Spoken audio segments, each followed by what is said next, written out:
petits sorciers, aujourd'hui nous allons vous présenter le personnage de Minerva McGonagall, grande sorcière chez Poudlard. Voilà. Donc, Minerva McGonagall est née le 4 octobre 1925 dans les Highlands.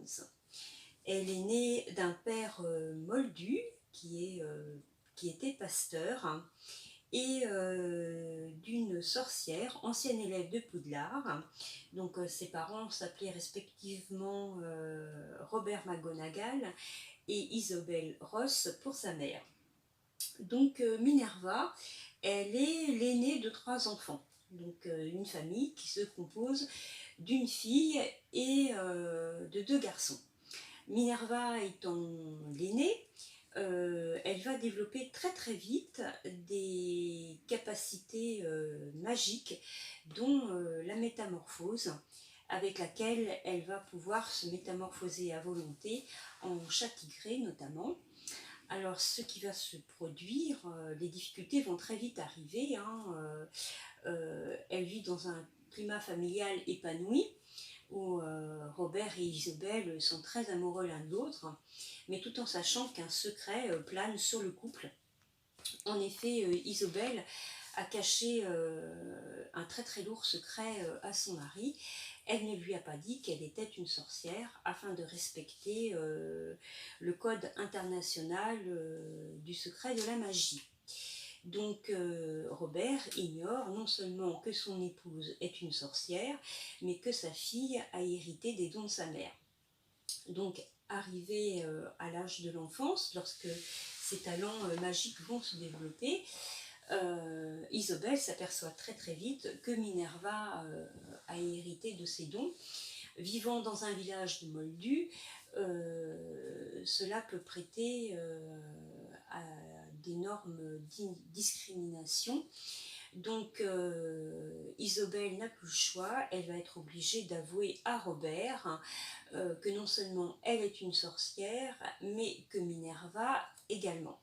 Donc au départ, Robert le prend très mal, il ne comprend pas que son épouse lui ait caché un aussi lourd secret, mais étant très amoureux de sa femme, il lui pardonnera très vite. Donc nous arrivons à l'année où Minerva va rentrer faire sa première année à Poudlard, et elle sera l'élève de Albus Dumbledore, où elle excellera notamment sa matière préférée dans la métamorphose. Elle se distinguera très vite à Poudlard, ce sera une excellente élève. D'ailleurs, plus tard, lorsqu'elle aura Hermione Granger en tant qu'élève, elle se reconnaîtra un peu dans Hermione Granger. C'était une jeune fille très appliquée, très méthodique, très studieuse. Mais quand elle arrive à Poudlard, Minerva, donc comme tous les élèves, participe à la réunion, enfin, du choix-peau magique. Et là, il va se passer quelque chose de tout à fait étonnant. Le choix-peau va mettre 6 minutes avant de se décider pour Minerva, pour savoir dans quelle maison il va la mettre. Donc en fait, Minerva est un chapeau flou.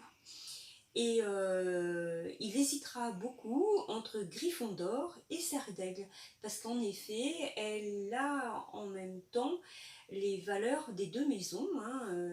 Nous l'avons déjà dit, c'est une jeune fille très appliquée, très studieuse, donc elle a sa place à Serdaigle, mais en même temps, elle est combative, elle est courageuse, donc elle a aussi sa place à Gryffondor. Donc finalement, elle ira à Gryffondor, puisque dans l'avenir, elle sera directrice de la maison de Gryffondor, qu'elle représentera d'ailleurs avec beaucoup de panache. Alors, que pouvons-nous dire sur Minerva? Effectivement, arrivée à l'âge où elle fait ses études à Poudlard, Minerva joue également au Quidditch. C'est une joueuse très talenteuse et elle joue dans l'équipe de Quidditch de Gryffondor. Malheureusement, elle va faire une très mauvaise chute, elle aura un traumatisme crânien, donc elle sera obligée d'arrêter de jouer au Quidditch. Néanmoins, elle conserve un fort esprit de compétition et elle s'investit dans l'équipe de Gryffondor en ayant des facilités pour détecter les potentiels sur d'autres élèves. Donc, elle terminera ses études en obtenant les meilleurs résultats à ses examens. Ça, c'est pour ses études à Poudlard. Arrivée à l'âge de 18 ans, lorsqu'elle quitte Poudlard, le ministère de la Magie va très très vite lui proposer un poste. Donc elle part pour Londres et avant de partir pour Londres, elle passe quand même un dernier été chez ses parents. Et là, elle va faire la rencontre de sa vie. Minerva McGonagall va tomber éperdument amoureuse de Dougal McGregor, qui est un fermier moldu. Malheureusement, l'histoire familiale se poursuit. Le cas où Isobel a été confrontée se reproduit chez Minerva, sauf que là, Minerva, elle, refuse d'épouser Dougal McGregor parce qu'elle ne veut pas lui avouer qu'elle est une sorcière et elle ne veut pas violer le code international du secret magique en lui avouant, et en même temps elle peut perdre son poste au ministère de la Magie, c'est ce qui peut arriver. Donc elle décide de refuser de l'épouser et de ne plus le revoir. Ça aura un impact énorme sur sa vie parce que ça anéantira complètement Dougal McGregor, mais ça anéantira la vie amoureuse de Minerva. Donc elle continue d'exercer son poste au ministère de la Magie, qui n'est pas épanouissant, et elle déplore les préjugés anti-moldus qui sont ancrés dans la plupart de ses collègues de bureau. Grâce quand même à ses dons de métamorphose, le ministère de la Magie l'emploie pour espionner les activités des partisans de Voldemort, mais elle s'ennuie. Elle s'ennuie au ministère de la Magie, donc elle décide d'envoyer un courrier à Poudlard pour savoir si éventuellement un poste de professeur serait vacant. Albus Dumbledore, en tant que directeur, lui répond par l'affirmative et donc elle sera professeure de métamorphose.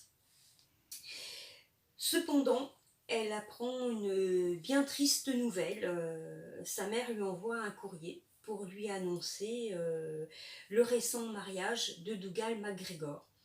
Donc elle est effondrée, elle a beaucoup de chagrin. Elle est toujours restée très amoureuse de Dougal McGregor. C'est l'homme de sa vie, comme on l'a dit. Et Dumbledore, là, vient la trouver et la réconforte. De là va partir une relation très spéciale entre notre Albus et notre Minerva. Parce que Albus va lui confier son histoire, que très très peu de personnes sont au courant, et cela va créer un lien très très fort d'amitié, de complicité entre eux, qui avec les années ne se démentira pas. Ce sera une amitié fidèle,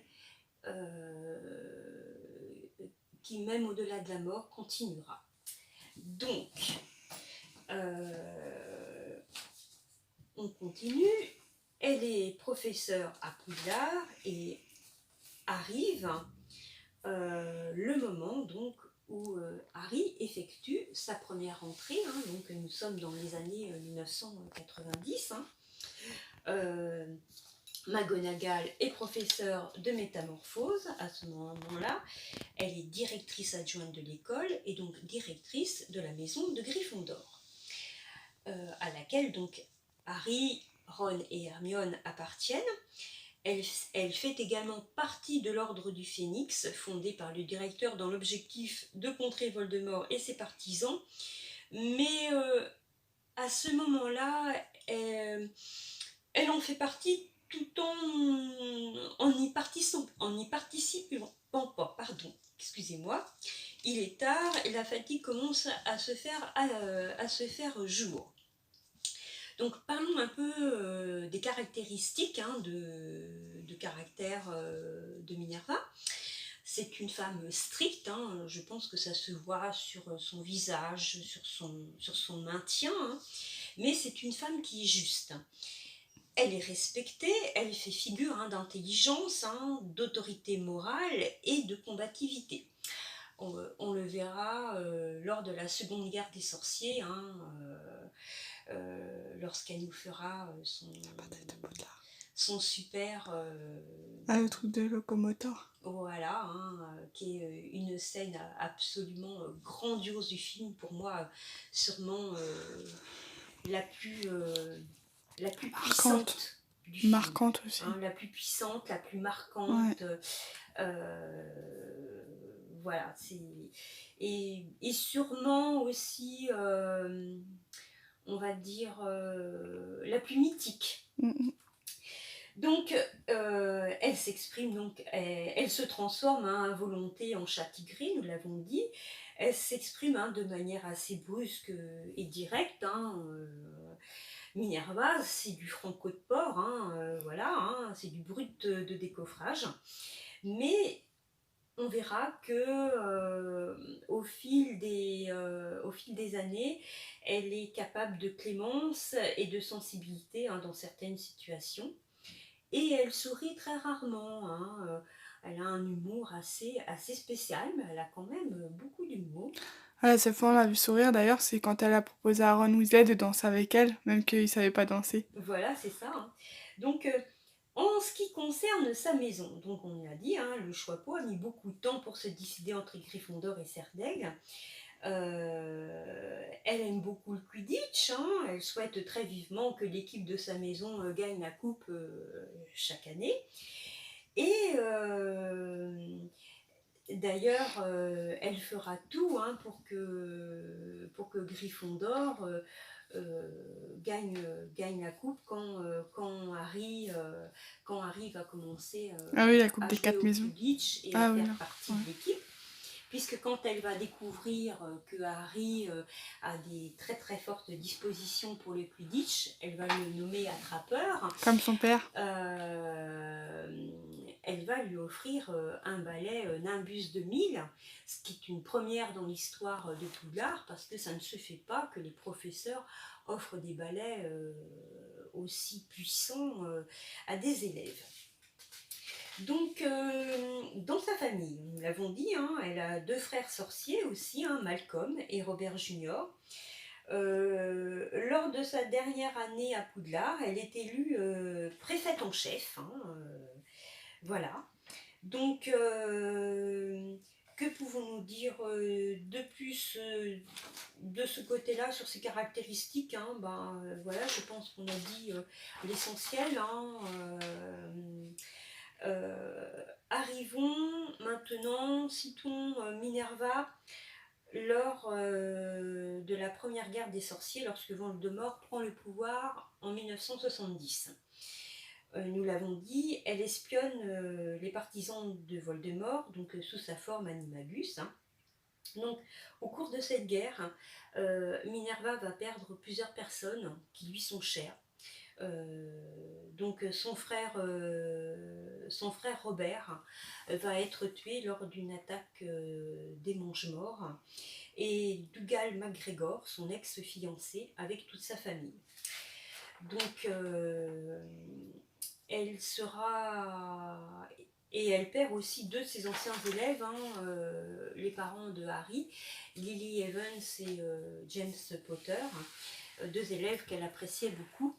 Donc ça va aussi beaucoup, la marquer, ce qui expliquera pourquoi elle est aussi acharnée contre Voldemort, contre Rogue, pour qui, pour Minerva, pour elle, Rogue c'est un traître. Donc c'est pour ça qu'elle va mettre autant d'énergie à combattre les partisans de Voldemort, mais aussi à démissionner du ministère de la magie et à s'apercevoir à un moment donné que le ministère de la magie est totalement corrompu et que celui-ci souhaite discréditer Dumbledore.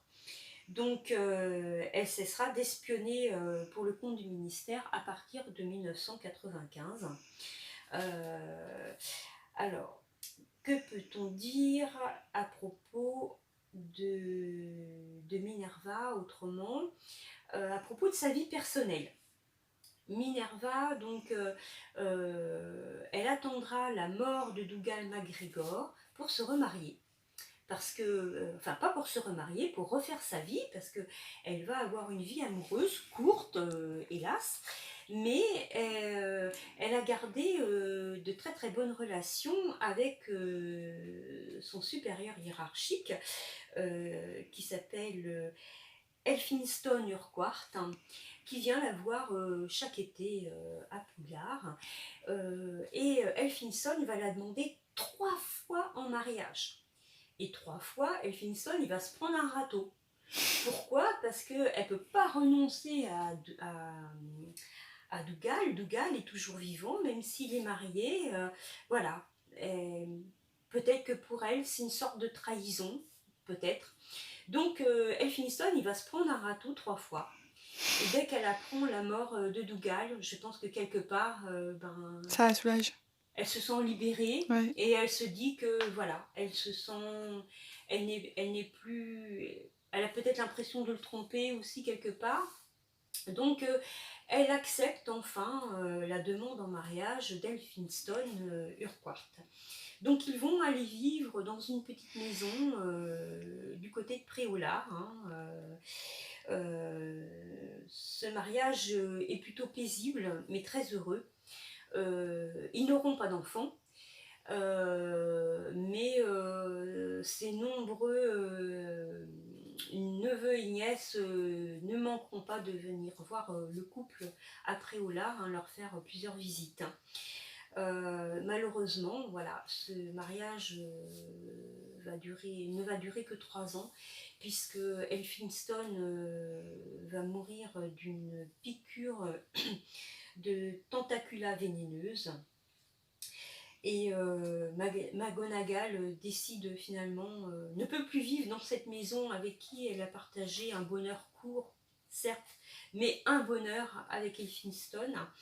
Et elle décide de regagner le château et va se réinstaller dans sa petite chambre de professeur au premier étage. Donc voilà.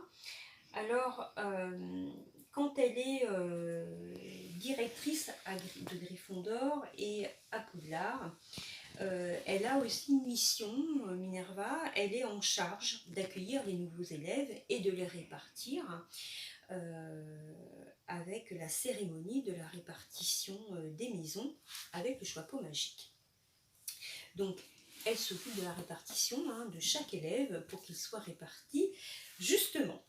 Donc, rappelons-nous, Harry Potter, lors de la répartition, le choix-peau va émettre aussi une petite hésitation pour Harry entre Gryffondor et Serpentard. Donc elle éprouve une affection très particulière à l'égard d'Harry, nous l'avons dit, hein, Lily Evans et James Potter étaient deux de ses élèves préférés, hein, elle était très très proche d'eux.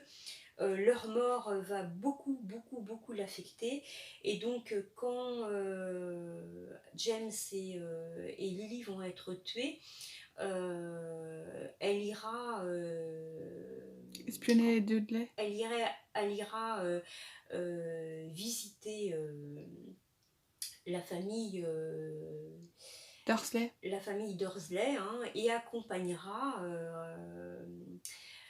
Albus ainsi qu'Hagrid pour accompagner Harry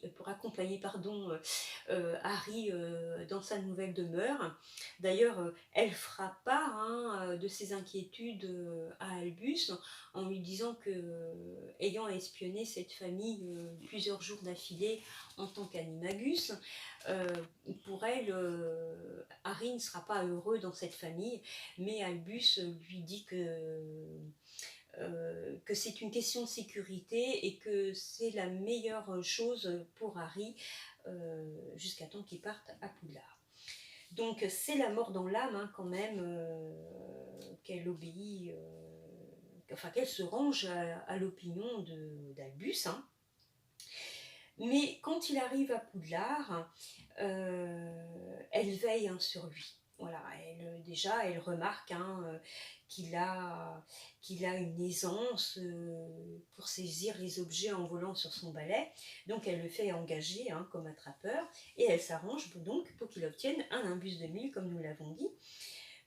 En dehors de cette exception, McGonagall, même si elle veille sur lui de près, elle fait en sorte de ne pas le favoriser, hein, pour éviter des tensions entre les élèves, et puis pour ne pas être discréditée en tant que professeur, hein, son autorité quand même. Mais elle n'épargne pas non plus, hein, en matière de punition lorsque lui et ses amis ils enfreignent les règles, hein. Elle n'hésite pas à enlever des points à la maison Gryffondor, hein, voilà. Par contre, elle est l'une des premières personnes à croire Harry quand celui-ci lui fait part que Voldemort a recouvré sa puissance. Nous l'avons dit, hein, cela va avoir une répercussion, hein, elle cesse d'espionner pour le compte du ministère de la Magie, parce qu'elle est convaincue que le ministère, qu'il y a des taupes au ministère. Et donc, en parallèle, quand même, elle veille, hein, à ce que l'enseignement des autres professeurs demeure conforme à l'esprit de Poudlard, et elle s'oppose parfois aux décisions de certains d'entre eux, tout en demeurant dans un premier temps sur ses gardes. Nous voyons que dans Harry et l'Ordre du Phénix, elle va avoir fort à faire. Parce que nous avons Dolores Ombrage qui arrive en tant que grande inquisitrice, et là il va y avoir des clashs entre Dolores et Minerva, hein. Ah, c'est au moment où elle vers Sibylle Trelawney. Ouais, voilà. Donc,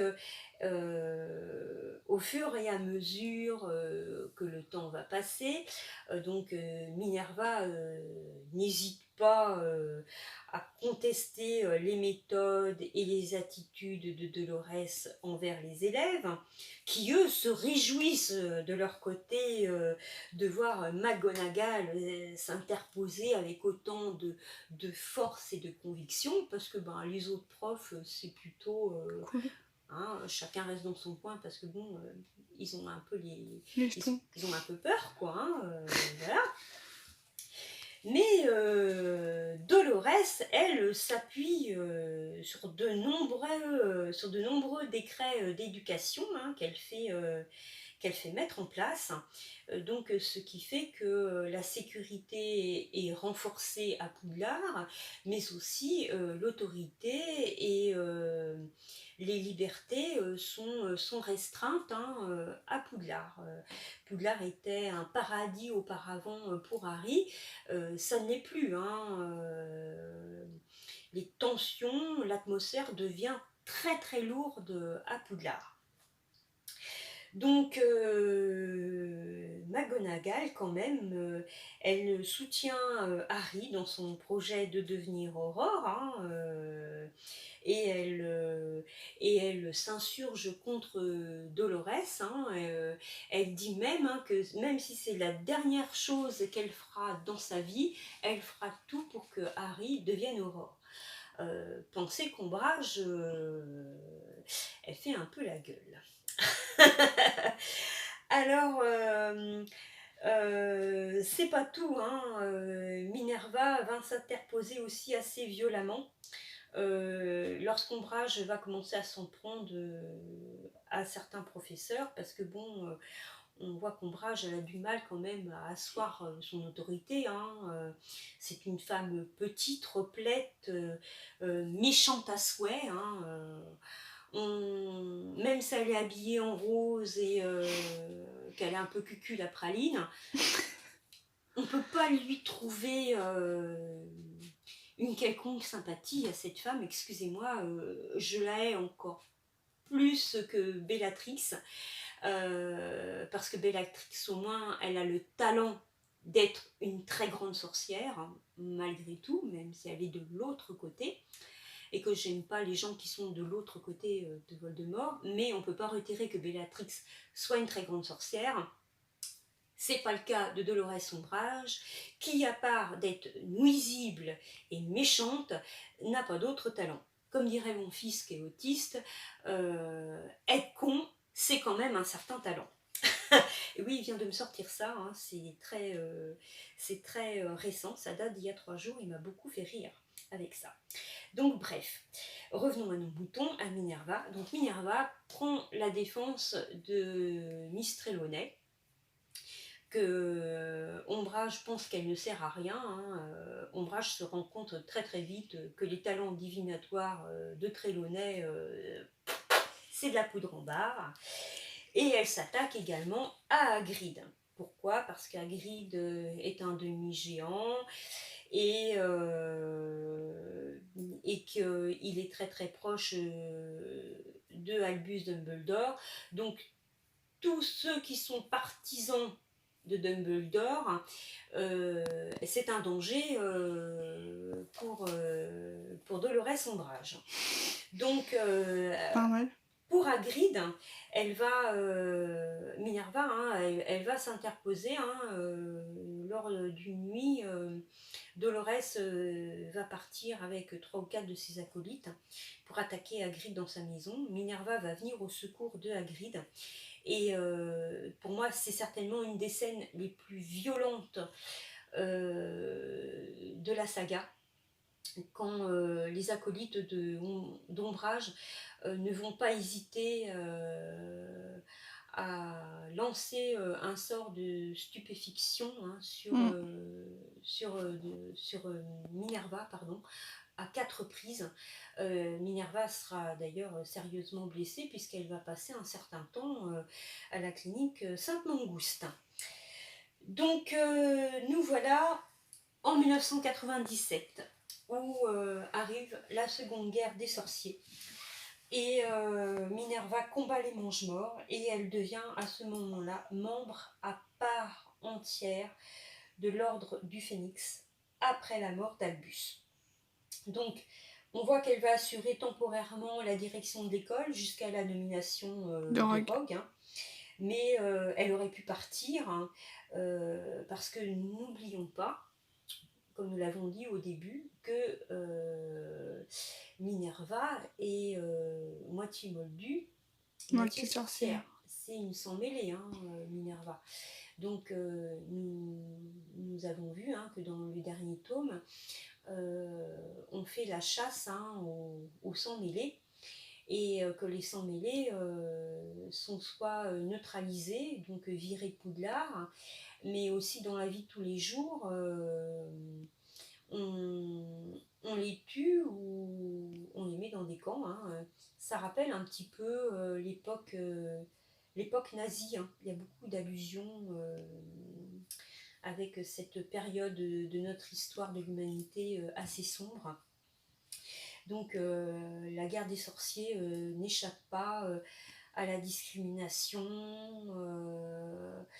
à la torture et, euh,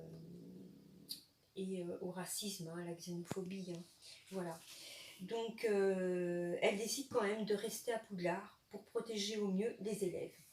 Donc, quand Rogue s'enfuit, elle organise hein, la défense de l'école avec, nous avons dit, son... Pietro locomoteur. Voilà. Donc, après, quand elle va se battre, hein, elle va affronter d'ailleurs Voldemort. Hein,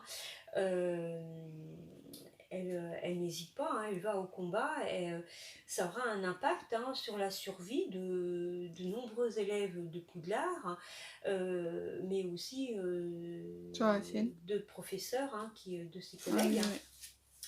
Alors, après la bataille et la reconstruction de Poudlard, McGonagall reprendra la direction de l'établissement.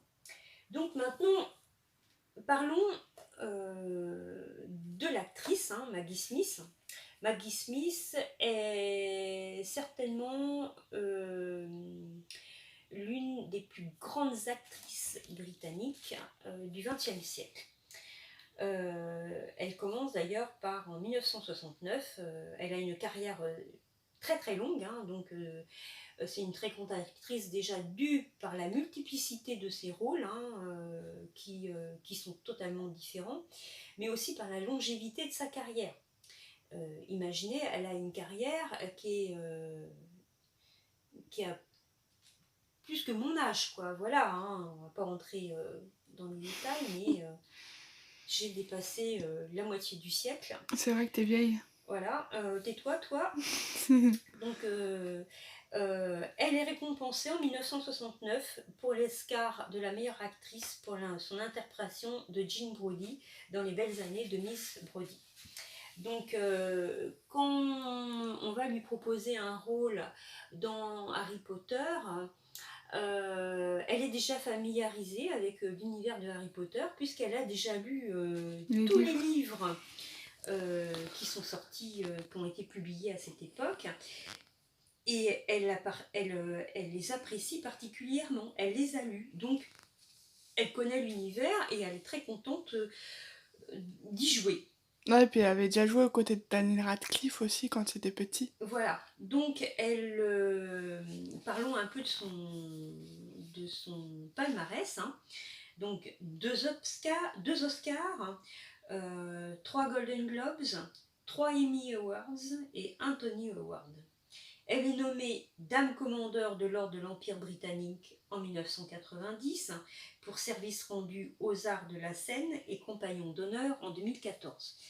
Excusez-moi de lire mes notes, mais comme je ne veux pas dire de bêtises, je préfère me référer à mes notes.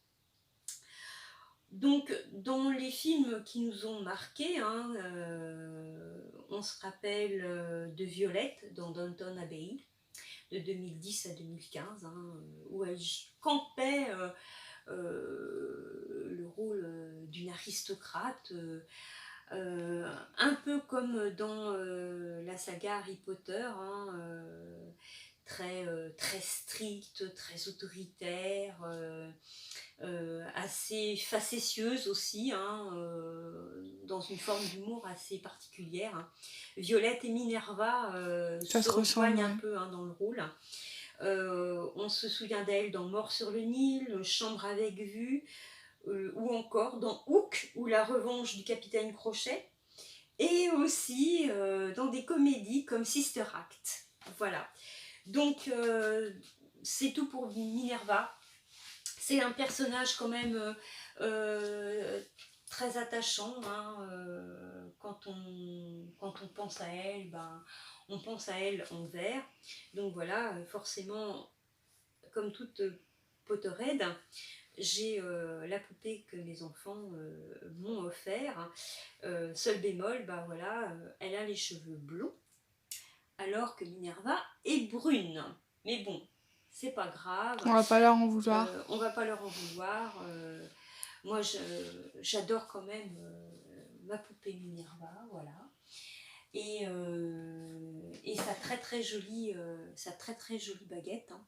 Je vous montre sa finition. Je vous l'avais déjà présentée lors d'un haul, mais j'en profite pour vous la représenter une autre fois. Donc voilà, ce sera tout pour Minerva pour cette fois. On se retrouvera pour un prochain personnage, je ne sais pas encore lequel. Avant de vous quitter, je voulais souhaiter un anniversaire à Manon Herman, qui est une Gryffondor et qui est née le 6 octobre. N'oublions pas que Minerva avait également son anniversaire le 4 octobre, auquel nous souhaitons un très joyeux anniversaire également. Et enfin, pour finir, puisque d'ici là que vous aurez vu la vidéo, Il sera passé un temps. le Halloween sera passé. Celle que j'admire certainement le plus, parce que ici nous sommes au terrier, hein, eh bien c'est Molly. Molly fêtera son anniversaire le 30 octobre. Donc le terrier de Choupi et Anna ne manquera pas de vous le rappeler pour lever un petit peu vos baguettes pour Molly. Donc eh bien j'espère que cette vidéo vous aura plu. N'oubliez pas de liker, n'oubliez pas de partager et pensez au petit pouce s'il vous plaît. Voilà, donc eh bien je vous souhaite une très bonne vision de la vidéo et je vous dis à très bientôt.